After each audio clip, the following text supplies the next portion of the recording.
நான் ஏற்கனவே சொன்னேன் இல்லையா, ஆதி சிவனார் அண்ட பேரண்டங்கள்ல இருந்து வந்தார். எதற்காக வந்தார்?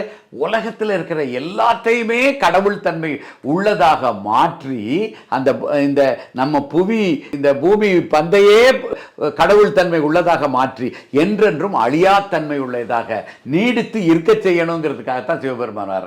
அப்ப நம்ம இன்னும் நம்மை சிவமாகணும், நம்ம முதல்ல கடவுளராகணும், பல நிலைகளில் உயர்ந்து உயர்ந்து இறுதியில் சிவபெருமானாகவே மாறுறதற்குண்டான வாய்ப்பை கொடுக்கக்கூடியது தான் இந்த சிவராத்திரி.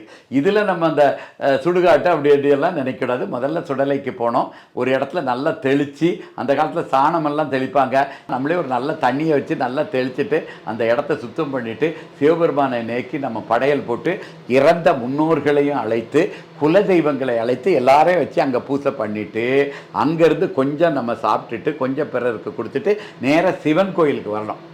சிவன் கோயிலுக்கு அடுத்தது சிவன் கோயில். இப்போ பார்த்தீங்கன்னா வைணவர்கள்லாம் என்ன நினைப்பாங்க, நம்ம சுடலைக்கு போகிறத பற்றி இப்படி யோசிக்கிறோமே, வைணவர்கள்லாம் என்ன செய்வாங்கன்னா சிவபெருமான் இருக்கிற இடமே சுடலை தான்ட்டு வைணவர்கள் யாரும் பெரும்பாலானவர்கள் சிவன் கோயிலுக்குள்ளே வரமாட்டாங்க.